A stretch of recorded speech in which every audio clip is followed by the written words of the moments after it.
Again, I want to also thank Aaron's for providing us with refreshments. Those of you, if you look outside when you're ready to leave, you're welcome to take some home with you so that they don't go bad before the Kiddush on Shabbos.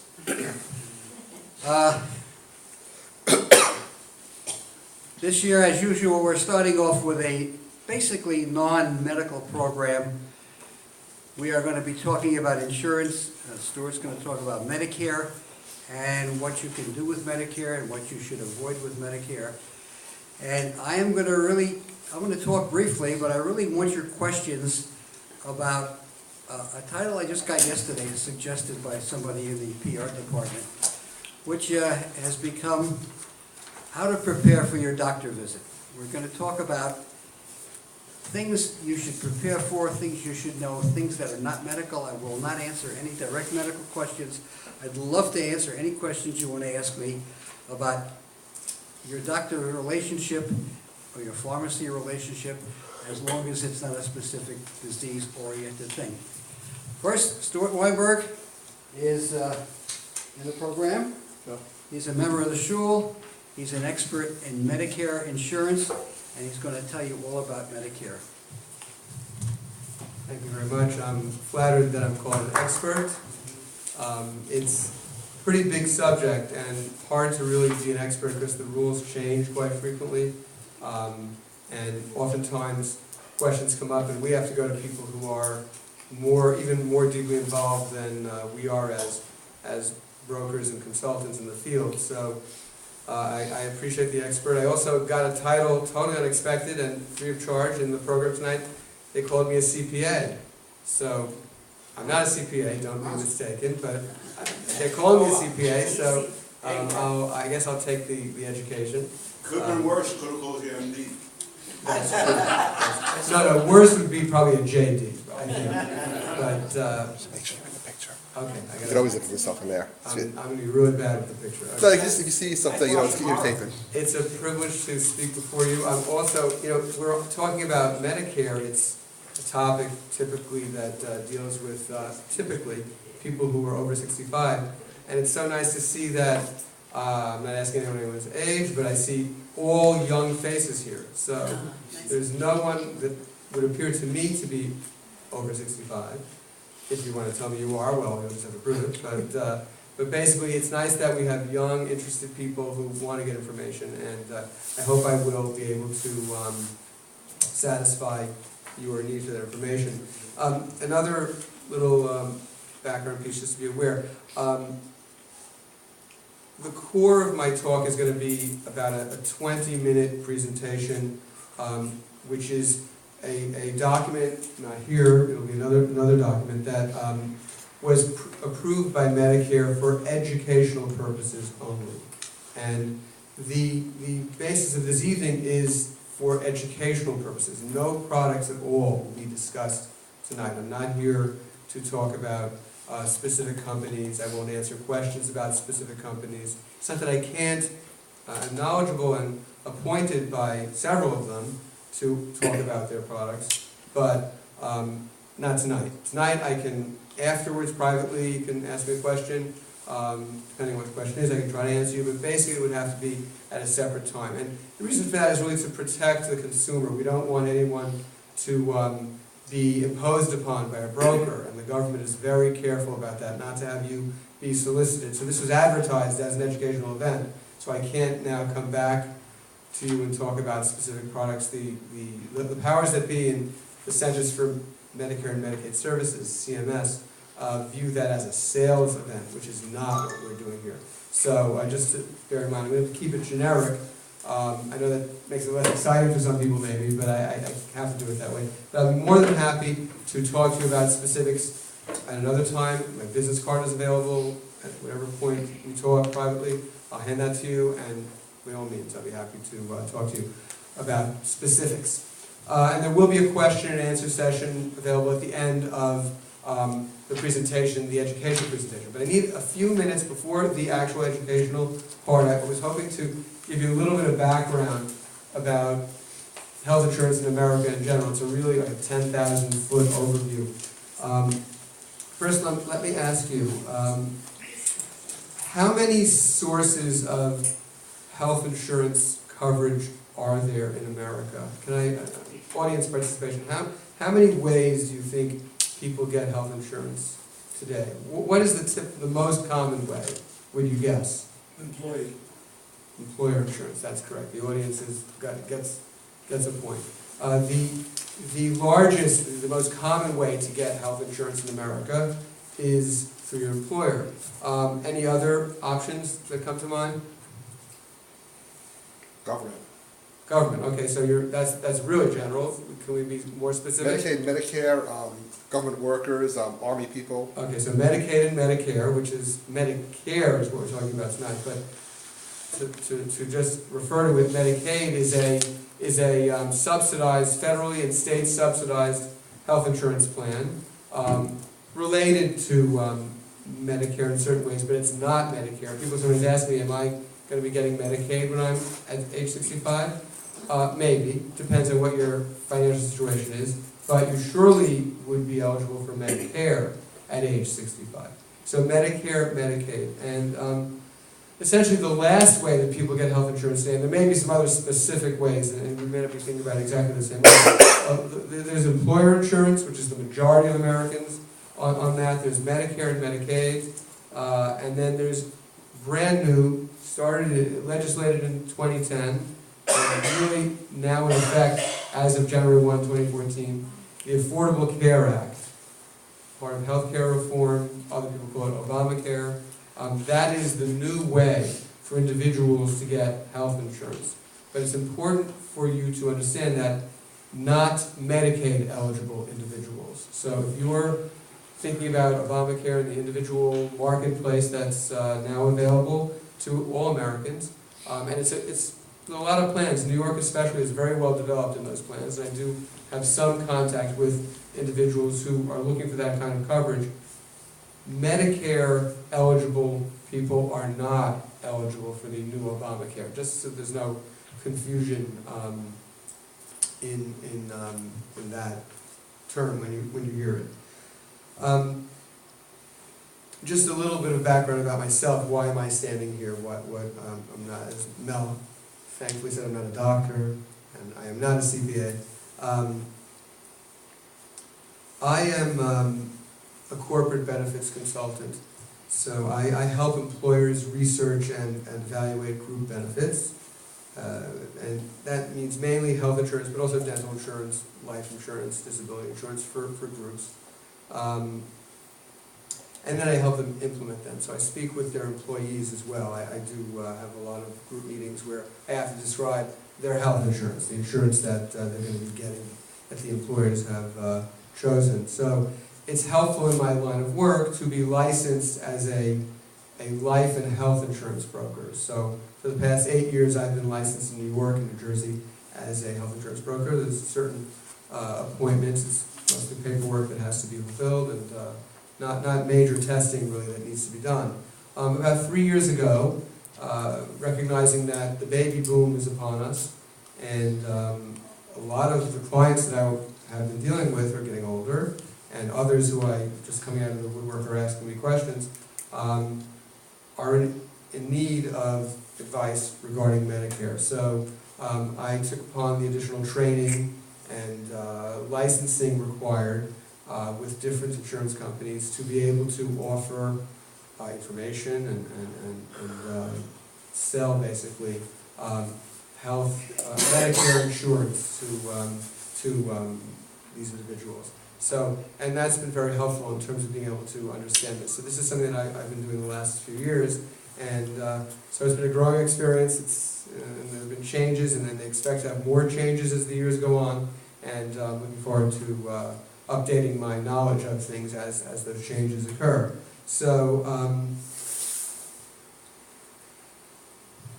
let's see.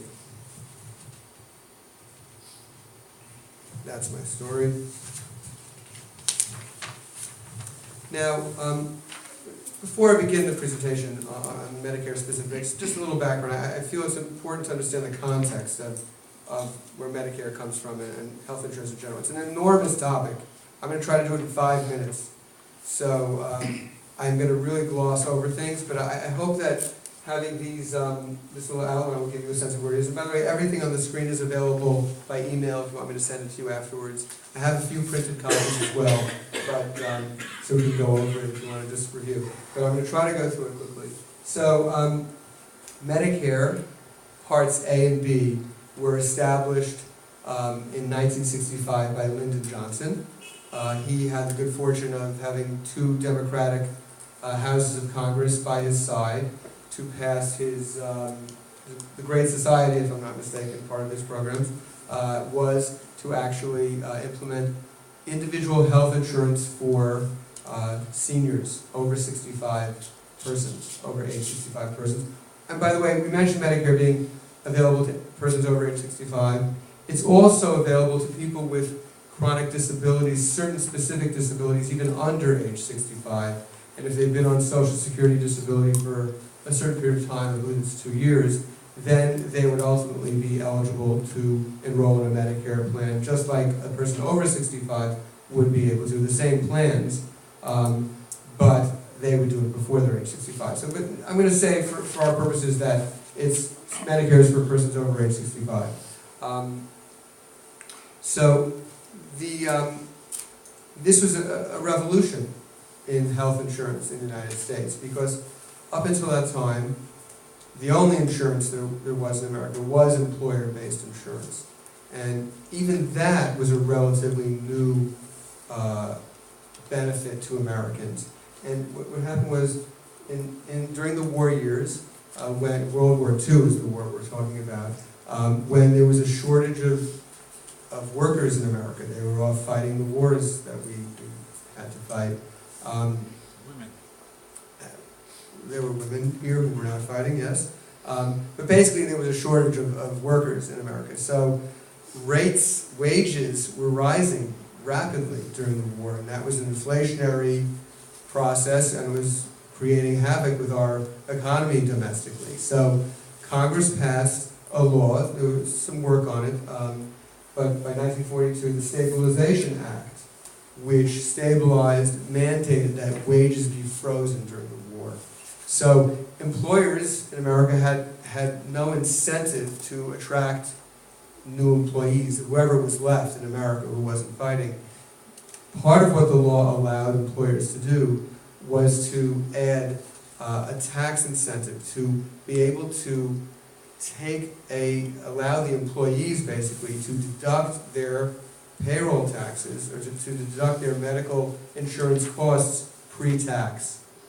And by letting them do that, that reduced the employee's expense, and it also reduced the employer's expense, because if you know today, when you've been working, you pay payroll taxes as well as your employer. So, and your employer matches your payroll taxes. So if its payroll taxes are 15%, you pay 7.5%, your employer pays 7.5%. If you can deduct your cost for health insurance that the employer is charging you, your share of the health insurance, you're saving 7.5% tax on that cost, and your employer is saving 7.5% tax on that cost, rough figures.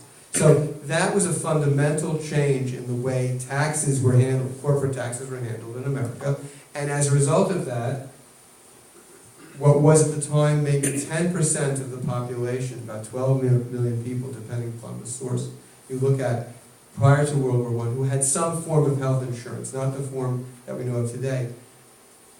Employer insurance bubbled, blossomed, and throughout the war, and even after the war in the 50s and so on, as that law remained in effect, massive coverage by employer health insurance. So that was pretty good.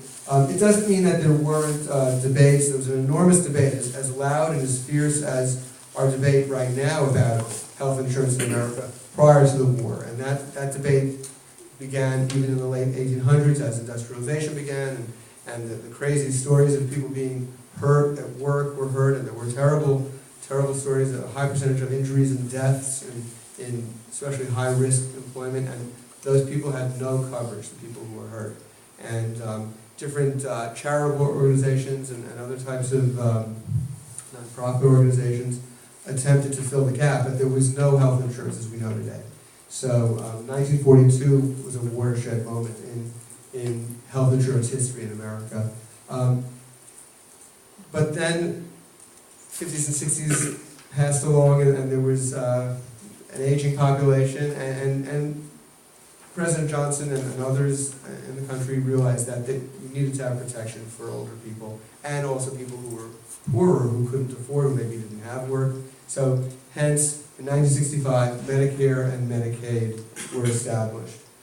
Medicaid, again, being a benefit for low-income, very low-income persons. Not much major legislation occurred, although there were elements in our political society who tried, until the 70s. Medical inflation began to be felt as greater participation in medical coverage occurred. So in the early 70s, there was new movements to have universal health care. Things we hear these terms today, we heard them in the 70s as well. But the only real legislation that occurred under the Nixon administration, actually, was the HMO Act of 73, 74, depending upon who you ask and when it was implemented. Now, most of you have heard of an HMO. HMO stands for Health Maintenance Organization.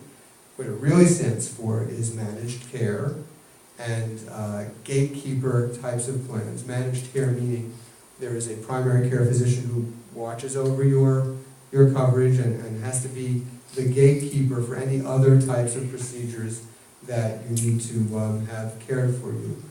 So in those days, it was a very strictly managed type of plan, and also other types of therapies and procedures were very aggressively guarded, and it was very difficult, and perhaps Mel will expand upon that at some point if the question arises about getting tests in those days. It might have been a bit harder. But it did reduce costs. The HMO that was implemented, the different HMOs that were then mandated to the insurance companies to start to establish, in fact, drew in almost 50 million people to them from 74 and beyond. They were wildly successful because they were attractively priced, and people didn't know better at the time. They had no choice, and that's what people were in. And it was a crucial legislation at the time. And we still have HMOs today, but what has happened over the years, from the 70s until today, is that the HMOs have been watered down to some extent.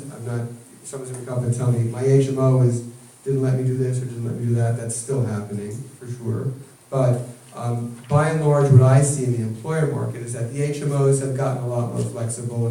They added other types of primary care physicians like OBGYNs and pediatricians, so it broadens the people that you can see. And there are other things that essentially lessen the effect of the HMO and also lessen the savings. So as we hit the 90s and beyond, costs went up again, basically. So we came into a similar situation to what we had before. The HMOs didn't really do the job, and the public just didn't accept them, and that's where we were with that. So, essentially, another little thing, I throw on ERISA, the Employee Retirement Income Security Act. You're all going to forget that after I say this now. It's not that important to you, perhaps, but I work with it almost every day. It's a very important employer law that affects employers. They have to obey certain rules and essentially protections for employees and retirees as well. So, one of the primary areas where ERISA is active is in discrimination and not allowing employers to discriminate against employees by giving them less coverage or another type of benefit. It's broader than just health insurance, but it does have impact on health insurance where an employer wants to contribute a certain amount towards one employee but not to another employee. ERISA doesn't let them do that. So it's very important. It does affect your lives, or at least it does affect the lives of working people today. Finally, we see in 1997, under the Clinton administration, Advantage plans, Part C, was added to Medicare. So we'll be talking about that later, what that actually does, and what you get when you're on an Advantage plan. And then, surprisingly, only in 2006, under President Bush, were Part D prescription plans added to Medicare. So people had to manage before then, and maybe many of you may remember if you were already retired at that time, you had to come up with inexpensive ways to find medications. But now Part D does give you some opportunity to have discounts on medication, and depending on your needs, it works well. Otherwise, you do still have expense with co-payments and with the donut hole, and I'll explain that further. We'll go over that a little bit later. Lastly, the Affordable Care Act, and that's the other milestone. And essentially, that's a major reset in how healthcare is delivered in America. We don't know yet whether the Affordable Care Act will fall back and impact Medicare, to what extent the changes that have hit us now with the Affordable Care Act, details of which I'm not going to go into, will eventually have an impact on Medicare. It remains to be seen. The word is that there might be some changes, but we just don't know yet. One of the other general points I'm going to make, and then I'm going to move to the screens to go through the Medicare, the specifics of Medicare, is over the years, in recent years, I'd say the last 10 to 15 years, certainly in the last 10 years, there's been a trend towards cost sharing. There's another term for it, consumer-driven health, where the costs have been, out-of-pocket costs have been moved more towards the consumer. To some extent, Medicare enrollees have been buffered by that, buffered from that in the way the Medicare plans are designed. But to some extent, that is changing now as well. So it's something to think about, that each year when your plan renews, you want to keep an eye on what changes and what other cost-sharing requirements there are, meaning co-payments, deductibles, etc. Certain plans avoid those, but other plans don't, and those costs are rising. So when I talk to employees, people who are working still, and they see their employer plans going up, they're maybe paying a little bit more each year for their insurance, or maybe a lot more depending on the insurance, but they're also paying higher co-pays, they have higher deductibles now. That is the trend in health insurance, and that trend began before the Affordable Care Act was implemented. The Affordable Care Act is that out-of-pocket expense run wild in some ways. Very high deductibles in certain of the plans with the Affordable Care Act. So they're lower priced plans, so there was an advantage to them there. And if you're totally healthy, you're willing to take those on. But if you're not so healthy and you have out-of-pocket expenses, you might hesitate to take those types of plans on if you have a choice. Anyway, that's my overview of the history. We're going to go now to the actual. Can you explain the Affordable Act? The Affordable Care Act? What's affordable? For whom is it affordable? No. Okay. Not that it's not a bad question. It's a very good question. Some people But don't it's- get it, some get it. It's. I'd like to wait till the end of the because it's not the main point. I'm being facetious about my blunt. I No, get you. it's a good question. It's a vast question. It's worthy of another night here. To have someone speak, Mel, not me, because I do not represent affordable care plans. I've chosen not to be involved in that part of the insurance marketplace. But there are very capable people who do that. It doesn't mean I can't speak about what the Act is doing. Basically, it's only this high from the floor here in terms of what's included in the Act, and not everybody knows what's included in the Act.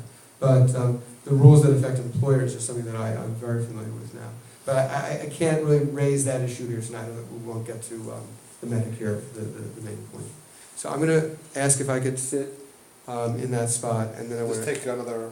And what I'd like to do actually before I do that, I'm going to Which distribute. file is it? It's the Medicare Made Clear. Very small. And we're going to make it bigger. It's going to be bigger. What I'm going to do before, as we do this, I have something to give out to you. It's a generic but very informative guidebook from Medicare. I'd like to pass this around.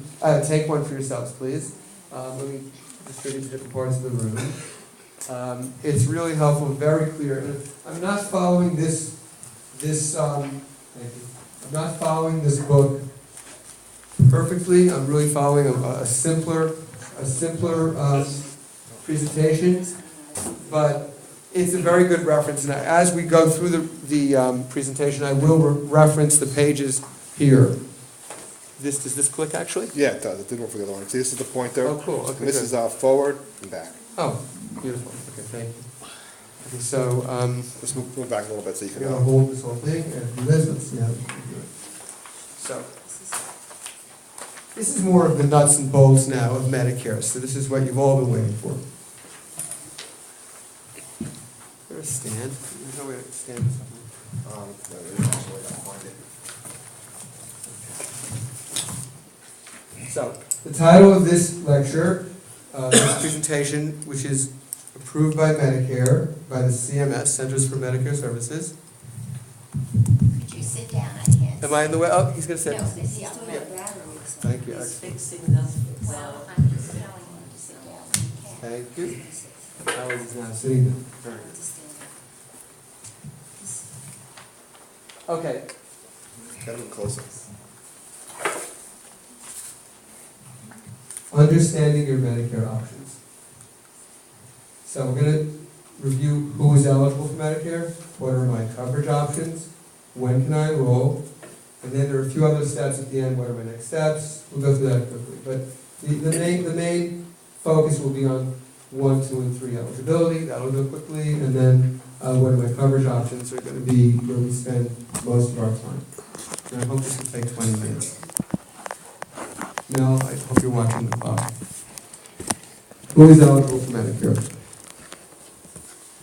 So, typically, original Medicare, Parts A and B, established in 1965, or two parts are for 65-year-olds who are U.S. citizens and residents, and there are, as well as I was referring to, special situations, so they refer to at any age, people with end-stage renal disease or ALS, Lou Gehrig's disease, and there are a few other situations where people can become eligible for Parts A and B. Oops. This is what your Medicare card looks like. I'm sure most of you who have seen it are familiar with it. Very important when you enroll in Medicare, you need to have the card because you need to know the dates, the effective dates of the two parts, Part A and Part B. See, which is the line? Is this the way? Part A and Part B are over there for those of you who don't have the card, and the dates. And also your Medicare claim number, which is typically your Social Security number, with a letter at the end of it. That letter is very important. So people, when they enroll, will give me their Social Security number, but that's not good. We need the letter after as well. So what are my coverage options? So Part A and Part B, Part C, Part D, and Med Sup, or Medigap. These are the parts that we're going to talk about tonight. I'll go into more detail now. A and B. This is what was implemented in 65. So Part A is hospital insurance. It's your inpatient care, your inpatient mental health care, skilled nursing services, hospice care, and some blood transfusions.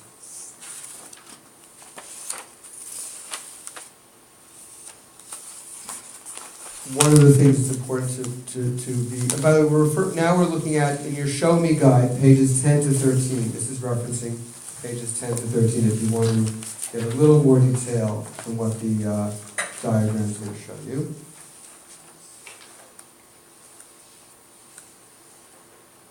How up to date is this? So this is up to date through 2014. I'm going to update you for 2015. I'm going to Is give it you. fully hospital coverage? B. Sorry? A. Is it fully hospital It coverage? says inpatient. I'm going to repeat. Part A. Let me explain to you. Part A is what everyone gets when they turn 65.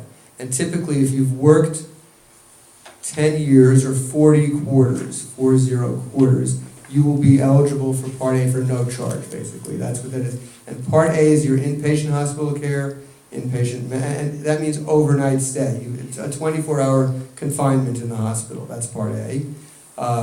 As well as inpatient mental, skilled nursing services, Hospice. and hospice care, and blood transfusions. They don't give you the first 3 pints That's gonna come on Part B, you're gonna see that. Yes, Ed? Is the letter in the Medicare number, is that a random letter or? No, the letters, it's sometimes, usually, no, it's not, it's meant for something typically, but it can over time, change its meaning for people. But typically, there's a different letter for a spouse, if someone who got Medicare through a spouse versus someone who got it through their own working experience. That's where the letters, there's an A, there's a T, different letters that, depending on how you were registered in the Medicare system. It doesn't really mean anything in terms of your coverage. It means that a woman that didn't work all her life is not entitled? No. If it's a woman who hasn't Who is it then? worked, she's entitled to coverage through her, if she's been married, If she's single? then she has to have worked 10 If years. not? She's not entitled to free Medicare. She has, then there's a price for that. It's $429, something like that, per month, this year. Okay, couple of points about, let me just get to the next screen. Quick costs. Okay, so most people don't pay a premium for Medicare. It's free generally. If you're collecting Social Security before age 65, you'll automatically be enrolled in Part A and Part B for that matter. You have to tell them not to enroll you in Part B if you're under 65 and you are already getting your Social Security check. But if you're not getting your Social Security check, then you have to let Medicare know before you turn 65 that you want to enroll in Part B. But Part A will automatically be given to you. You're going to get your Medicare card showing Part A.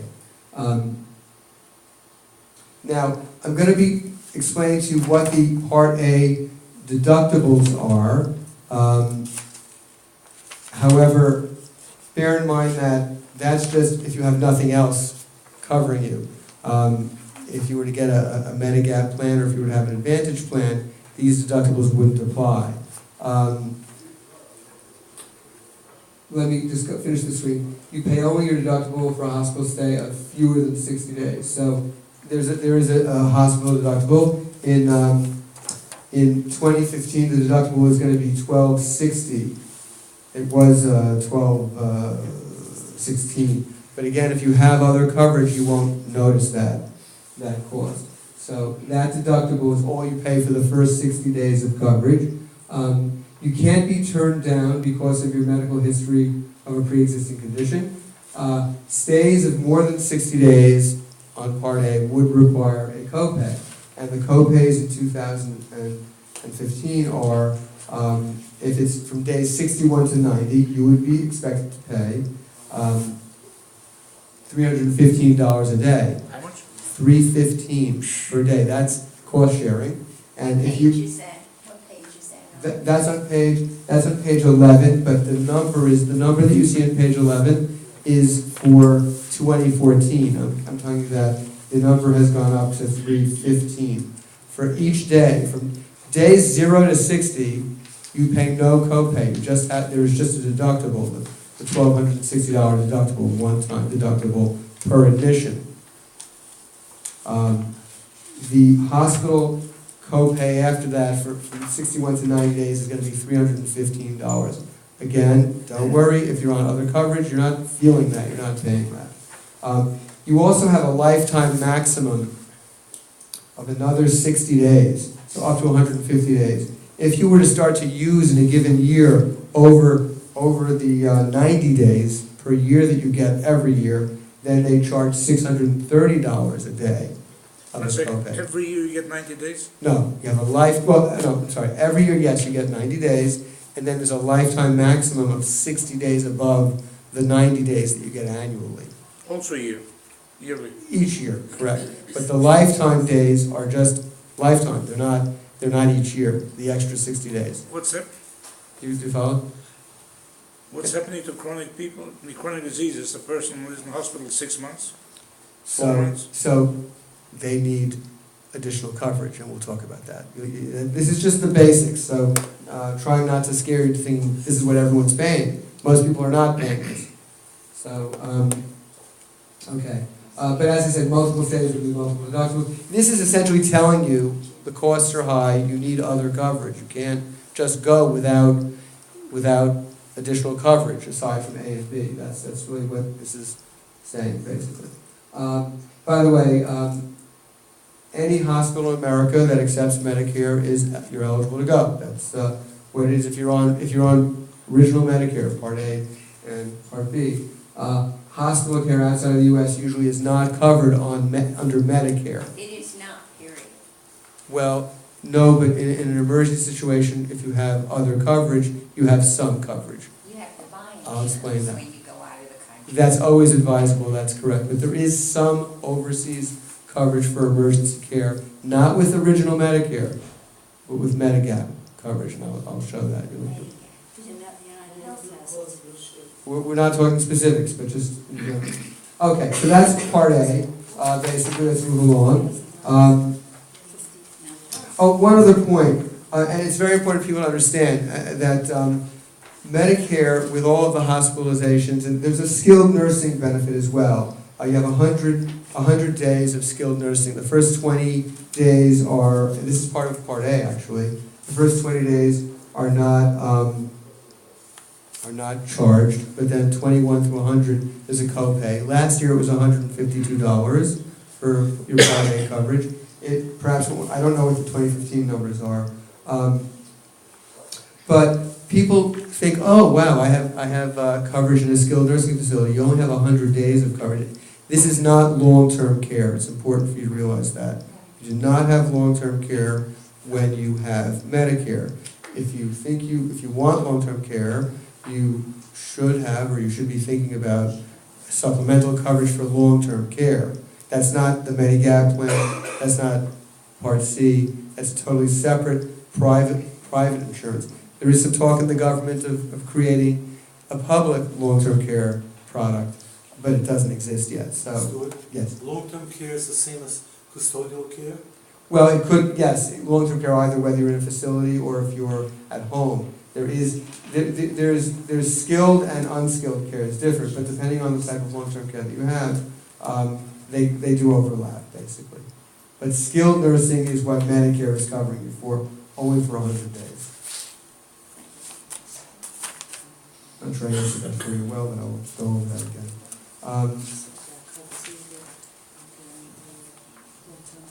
Okay, let's go to Part B. This is referred to on pages 14 through 17. And one of the nice things about Medicare Made Clear is that it gives you some sample costs, so you get an idea of possible expenses there that you might run into.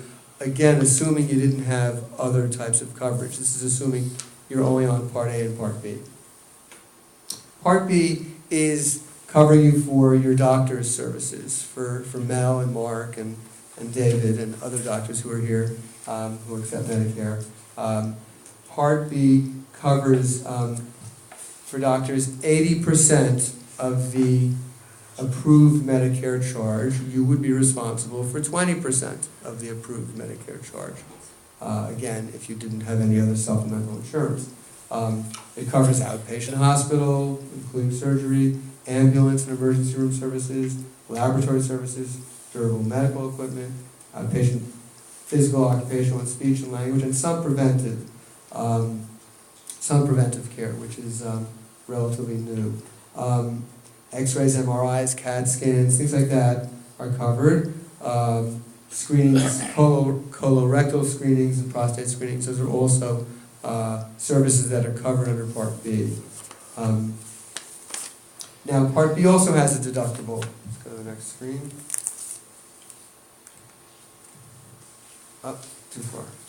All those things you just mentioned, Yes. it's only covered 80%? Unless they're preventive, some preventive things are covered more, but they're only, normally any service under Part B is covered at 80%, that's correct. 80%. Without anything else, if you have nothing else, that's where, if you're not covered by any other kind of coverage, that's what you'd be exposed to, the 20%. So till 60 days you're covered hospitalization fully? Till 60 days, you're covered hospitalization free, exactly. So a deductible of $12.60 is all you have exposure. But again, let me just assure you, that's if you don't have any other coverage. If you have other coverage, which typically you will have, then you won't have to pay that deductible as well. You may have other... What about other coverage? I'm sorry? If you don't have other coverage. That's what you would pay. I would like to get through Part A and Part B, because I want to really get into Part C and the Medicare and the Medigap plans, because that's going to show you that it covers a good deal of these deductibles and other costs. So it'll help, depending, not all of them, depending on the plan that you're talking about. Advantage plans covers it one way, Medigap covers it another way. So these are numbers that are real numbers if you don't have other coverage, but are really only theoretical numbers if you do have other coverage. So I don't want anyone to be concerned that right now, if you have a plan, a Medicare plan, and I'm assuming you have pretty good Medicare plans right now, we can go into details another time, you're not going to get that $1,216 deductible because it's been covered by your plan. But if you didn't have the plan, this is what you're getting. In 1965, when Congress passed this act, they weren't promising Americans they were covering all of their health coverage, all of their health needs. They were giving Americans a good deal of their health needs, but not all of them. So private businesses developed in that time to cover you for the supplemental costs, and you pay something for it. So there is an additional cost to get those things covered in some cases. So that's where we're coming from. Ultimately, I will explain that to you shortly. Okay, so these fast facts, I'm just make sure I've got everything here. There's a deductible, it's $147 in Part B for the doctor's services. Otherwise, and again, that you would expect to have covered if you have other It's coverage. yearly, I just don't understand what, it's a yearly deductible? Yes, these are yearly figures, correct. Starts Correct. in January. And one other point I'd like to mention to you right now, and I can give you a chart if you like. Typically, the base cost for Part B, which is a real cost, you will really pay this. Anyone who's enrolled in Part B, the minimum cost right now in 2014, which is remaining the same in 2015, is $104.90. Everyone pays $104.90. At least they pay that per month for Part B. The exception, low-income persons may have a certain amount of that reduced, but basically that is a fee that everybody pays, the $104. So that's always factored in. When you become eligible for Medicare and you sign up for Part B, you are going to pay at least $104.90. Why at least? The government will look at your tax returns from 2 years prior to the current year that you're enrolled in Medicare. So for people enrolling on January 1, 2015, they will look at your, for a 2015 year, they will look at your taxes in 2013. If you have earned more than a certain amount of money, either as an individual or as a couple, a household, you will have to pay a higher price for Medicare Part B. So those of us who have earned more have shown a higher income on our taxes. In the 2 years prior to the year being evaluated, you will pay a surcharge. I have a chart with those rates. It's more, it's more than $104.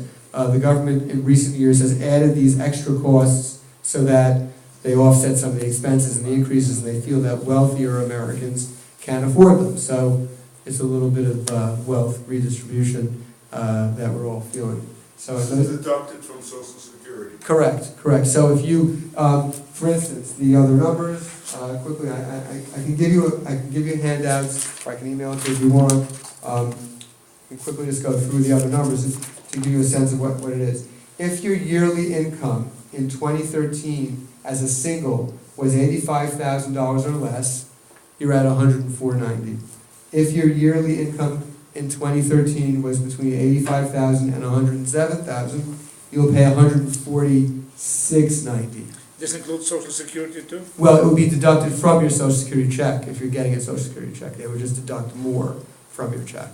So the highest level is if you made as a single person over $214,000, that in 2013 you'll pay $335.70 a month for Part B. So those are figures that are regulated by the government. You're going to pay that if that was your tax situation. In 2016, if your 2014 taxes were lower, then your cost will go down.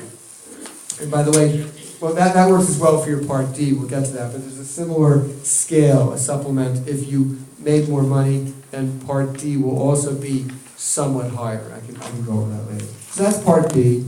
I think we're done with what I need to talk about there. Does that Yes. figure stay? No, it'll change each year, it'll reevaluate it. You're not stuck at that level forever, it's just, they look back and they'll adjust you down, basically. Okay, one other thing on Part B, just bear in mind when you're going to, when you look at Part B is original Medicare, it's the whole network, it's the whole national network of doctors who accept Medicare. It's not just doctors in our area. One thing that's important is that you have to, if you're looking at a physician, you have to make sure that the physician accepts new Medicare patients. Just because you see the physician on a list somewhere that says he or she accepts Medicare patients, you have to make sure it's, or handles Medicare patients, make sure that they accept new Medicare patients You're before saying you. a lot of doctors are not accepting new patients now. So a lot is a very general word. It's a big word, and I'm hearing that, but relative to the overall picture, a lot of doctors still accept it. It's not more. There are more. I think there's enough. I don't know the real numbers of how many have left the Medicare system. It remains to be seen. You know, that might develop into a bigger problem for us, but neither of us are going to solve that problem. That's a social, political issue that our leaders are going to have to figure out if that really becomes a serious trend. It's for me still. It's more of a scare right now than a real problem, from what I'm hearing. But it doesn't matter if it happened to you; it's a real problem. So I recognize that. But basically, in the broad scope of things, it's not yet a serious problem. But it could become one. It's definitely What would you do if it became a problem?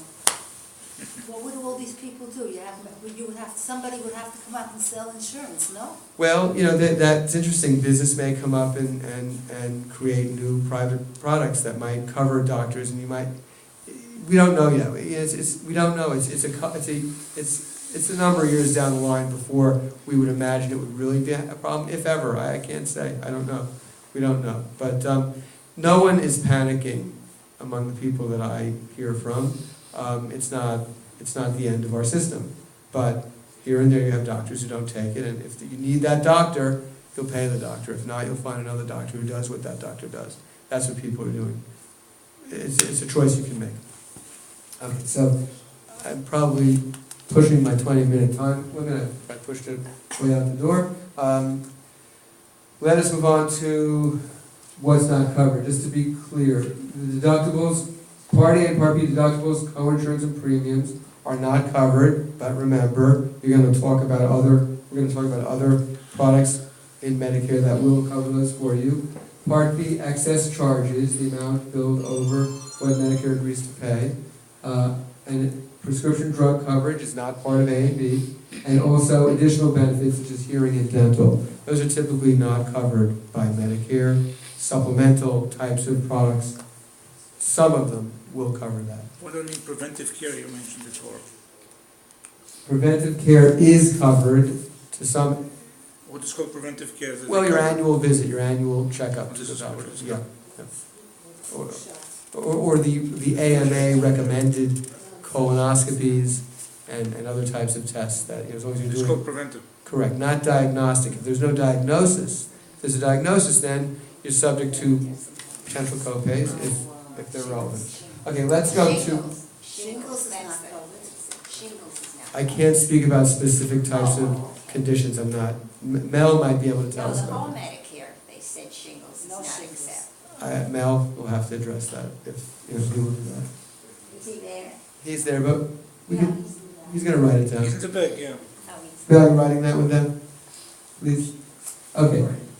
Medicare Advantage Plan C. So now we're getting into the choices, the real choices that you can make as a Medicare participant.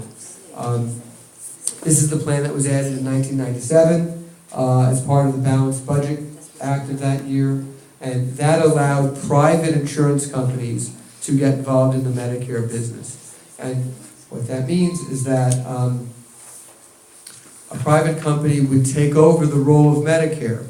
They're required by law to cover the things that Medicare covers, but you would continue to pay your Part B monthly premium, $104.90 or whatever it is that you're paying. You don't stop that when you would enroll in an Advantage plan, but you would now conduct all your correspondence with the private insurance company, not with Medicare. You would be getting your insurance through the private insurance company, including the private insurance company's provider network. So now you're going to be seeing providers in a Part C or Medicare Advantage plan, they're synonymous, but in the specific plan network. When do you enter this Part C? We'll get to that. I'll explain. Let me get to that at the right screen. It's a good question. We'll answer it. Yes. Is Empire Medical called, is that an Advantage plan? Yes, it is. Yes, it is. And I'm breaking the rule. I'm not really supposed to talk about specific plans, but I know it's a good question. It is. It is. So, okay, Part C. Let's talk about Part C.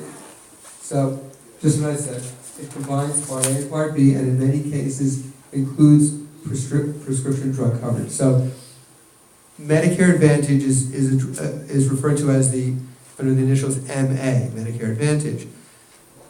Many people merge the Medicare Advantage plan with a Part D plan, and it's called MAPD, Medicare Advantage Part D, or really prescription drug plan. So some of the plans do combine, and typically they do.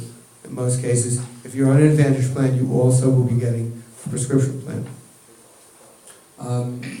So, Empire Blue, United Healthcare, Aetna, those are types of companies that offer Medicare Advantage plans in our area. Now, unlike regular Medicare, these plans often include additional benefits like routine vision care, hearing care, wellness services, nurse phone lines, other types of benefits, gym benefits, and so on. There are different benefits that a private insurance company offers to spice up the offering, to encourage you to take their plan and to feel comfortable in their plan and to be willing to sacrifice the larger network that you're giving up by going in their network. When we evaluate someone for a plan like that, the first thing we do is ask you your doctor's names and your prescriptions, because we're not going to recommend you take a plan if your doctor isn't in the network, and we're not going to recommend you take the plan if the prescriptions are not covered well on that plan. So anyone you talk to about an Advantage plan, you must make sure they've helped you check that your doctors are in that network and that your prescriptions are covered in that plan. That being said, as the doctors here will know, those networks change, and doctors may be in a network one year and out of the network another year. So that's why your doctor is probably going to let you know.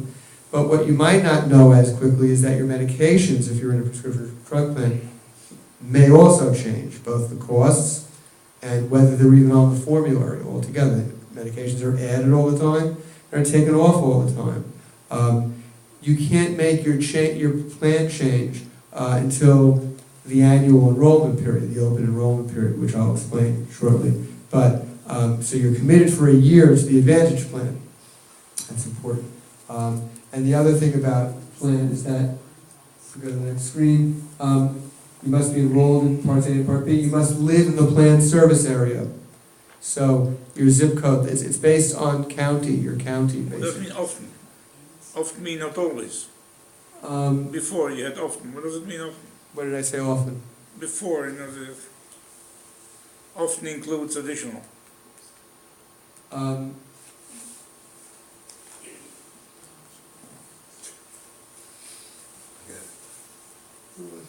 Often includes, yeah, depending on the plan, depending on the company. Some companies, the language of this diagram is giving you an out, giving them an out in case there's a plan that doesn't have it. You would have to look at, part of the benefit summary of the plan would be the extra, the dental, the hearing aids, the gym memberships, things like that are offered on Advantage plans that make them more attractive. So that's a plan by plan inclusion. Some have them, some don't have them. So if it's important to you, above and beyond that your doctor and your medications are there, you need to see that in the plan description to make sure that you're getting those extra things. And for many people, they're quite satisfactory and valuable. So, but often, because they can't tell you everyone, it's not a Medicare rule. Where it's a Medicare rule, they'll say it always includes that. But it's not, Medicare is not mandating that these extras be included in the plan. Okay, so you must live in the planned service area. So if you move, if you're enrolled in a local plan, an HMO locally, and you move out of this county, you may not be able to keep that plan. You may have to go to the plan in the other county. It's a county by county enrollment. So, however, if you move, you are able to make that change. That would be considered a special, a qualifying event, a reason for a special enrollment period. So you don't have to wait for open enrollment to switch plans. That's a very important concept in Obamacare, actually, as well as in Medicare. You have an annual enrollment period. You can't make changes except during the annual enrollment period. For Medicare Advantage plans, it's October 15th, we're there now, through December 7th. That's the annual enrollment period where you can make changes to your Advantage plan. You should be looking now at your current plan, and if there are things in that plan, they should by now have notified you of what those changes are. If there are things in that plan that are not satisfactory to you, now is the time, before December 7th, for an effective date of January 1, for you to explore other Advantage plans if that's what you want to do. If you want to stay in the Advantage plan, but look at other plans, maybe better doctor coverage, better drug coverage, that's what you should be doing now. This is important to be considering that. Now is the time to change from one Advantage plan to another Advantage plan. However, if you want to change from an Advantage plan to a Med Sup, a Medicare Supplement plan or a Medigap plan, those are synonymous, then you need to wait for the enrollment period when you're allowed to disenroll from Medicare Advantage and re-enroll in original Medicare. That period begins on January 1 through February 15th. So between January 1 until February 15th is the time that you can, February 15th. You then, If you move after that, that's considered a qualifying event, then you can change your plan. Then that's a special enrollment period. That's not the annual disenrollment period or the annual enrollment period. That's a special enrollment period. So if you move, you're always able to make a plan change. Yes? What about if the other way around, you're on Medicare and supplemental plan, you want to switch to Medicare? So that you have to do during the October 15th to December 7th period. Why? Because you're also enrolled in a Part D plan. We haven't gotten there yet. But the Part D plan, the prescription drug plan, follows the Part C enrollment rules. So you can change your Part D plan into a Medicare Advantage plan, essentially. Go from Part D, Med Sup will automatically be, you'll terminate that anyway. But you can go from the Part D to the MAPD during your annual enrollment period, which is effective January 1, and that will automatically terminate your Part D plan. So you'll be leaving original Medicare, which was what you were doing with the Med Supplement plan, during the annual enrollment period, October 15th to December 7th. Yeah. The original Medicare plan, you can pick any doctor you want to, Who accepts in Medicare? any geographic location. Who accepts Medicare, yes. And the Does everyone hear that? In original Medicare, you can pick any doctor who accepts Medicare anywhere in the United States. It's unlike the Part C plans, which are based on local service areas. By the way, some of Part C plans still have some service areas that extend under certain circumstances beyond the local area, but it's not anything close to what original Medicare covers. As Carl was asking, any doctor, any hospital that accepts Medicare in the United States is available to you in the original Medicare format. Can you switch back from Medicare Advantage to Medicare?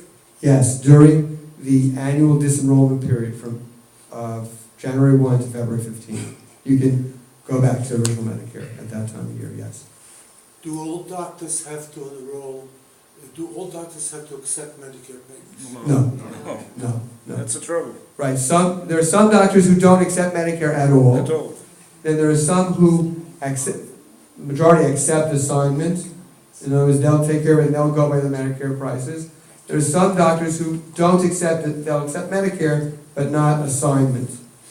I'm trying to describe that to you a little bit, should be getting up to If that. you're in the hospital, and the hospital doctors, let's say you don't take a private doctor, and the hospital's doctors could have to take the Medicare? Typically, they're Medicare doctors, yes. Typically, that's the case. You're on the hospital plan and you're getting covered. Typically, I mean, there may be exceptions, but yes. Mhm.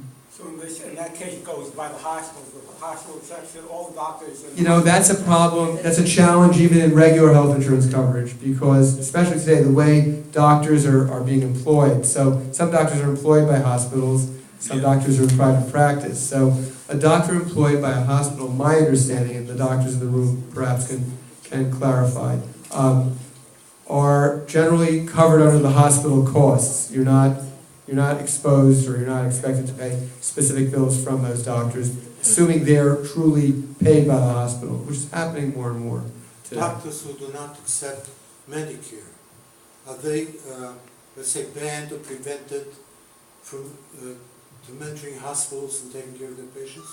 I don't think so. I don't know. I wouldn't think so. Mel, question is, doctors who don't accept Medicare, they still have attending rights in hospitals. Of course. They do, yes. There's no One restriction. thing you have to be wary of is if you are expecting, you won't pay anything for your regular doctor except maybe co-pays. And you won't pay anything for your hospitalist and so on. But your doctor may call upon a consultant to come to see you in the hospital who does not accept Medicare, or for that matter, any other insurance that you have. Under the circumstances, you're sort of in a box, because the guy comes to see you, I'm Dr. So-and-so, your doctor asked me to come to see you as a consultant. You've got to ask this doctor if you're capable of doing it, and sometimes you're not, unfortunately. You have to say to him, will you accept my insurance? Or you ask the doctor originally, when he says, I'm going to send you Dr. X, will he accept my insurance? And if the answer is no, then you have to sort of get your way out of it and say, send me somebody else, if somebody else is available. That is a very ticklish situation, and people have gotten big bills when they don't have Medigap or other co-insurances, or when they have a private insurance from doctors they never heard of, they never wanted to see, and get messed up. This is also true, I want to say this, sometimes you will go to get a procedure done by a surgeon or an endoscopist, a gastroenterologist, or someone like that, and you will get anesthesia from somebody for this. Right, anesthesia. And sometimes the They're out. anesthesiologist will not accept your insurance.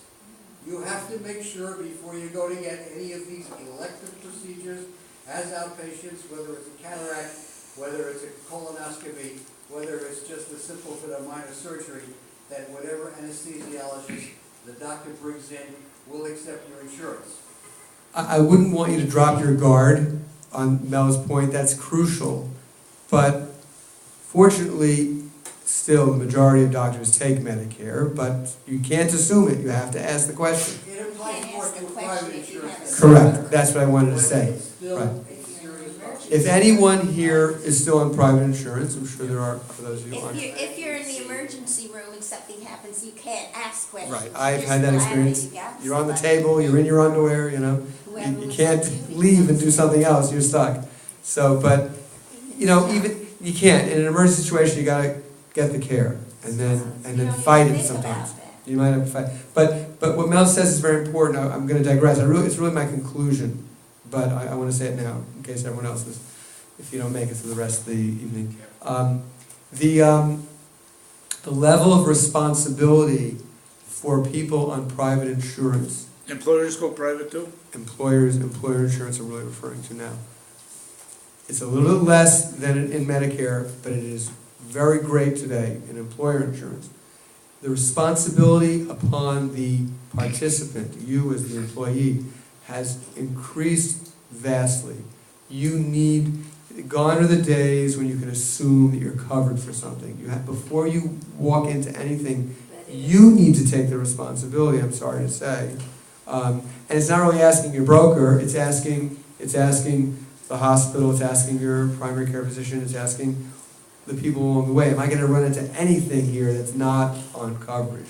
You got to make sure and you got to get it. I had to go to the ER, and about 2 weeks later, I get a bill from a doctor. I went to the booth here, and supposedly this doctor doesn't take my insurance, doesn't take Blue Cross. And apparently it's coming more and more. Doctors, Right. You have to. I'm not going to ask when I'm like, it's 2 Right. o'clock in the morning, I'm half.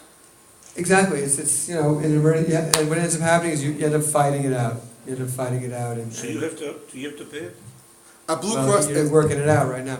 I'd like to try to continue. I want to try to continue so we can get you all out and get you to the end. But I know there are great questions coming up. Let me try to get through a little more. Hold on to your questions. Let me try. I like to really just get off the screen so we can just talk and there's still some more information to be passed on as well. An interesting fact that it's sort of like a little value-added information here that I wanted to share with you is that the government pays Medicare Advantage approximately $20,000 a year for each person in coverage. That's the average figure, basically. So, but is that enough money for care? You know, for some people maybe it covers, but other people it doesn't cover. And it's hard to know if they really pay their expenses based on the government, between what the government pays them for a Medicare Advantage plan and what you pay in co-payments when you're on a Medicare Advantage plan. But one of the things that's very important, there's something called star ratings. Star. Advantage plans and prescription drug plans are all rated by Medicare, the Centers for Medicare and Medicaid Services. They rate your plan from 1 star to 5 stars. 5 stars are the best, 1 is atrocious, not good. I've never seen a 5-star plan.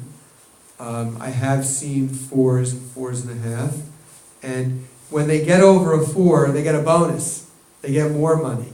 So it's kind of, when you are looking and shopping for Advantage plans, and you see a plan, and it also applies to prescription drug plans as well, they get rated the same way.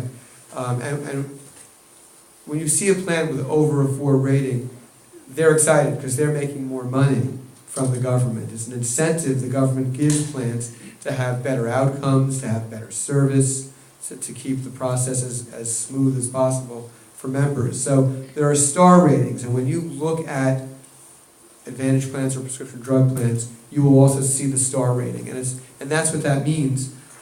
Most plans are in the 3.5 star range.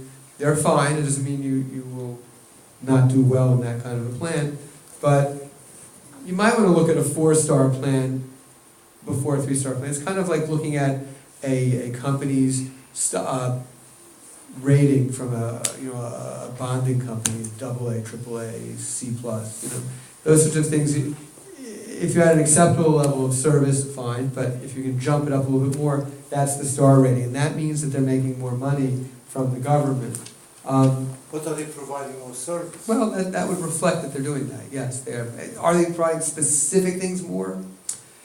You have to you have to analyze the differences between the plans. Sometimes yes, sometimes no.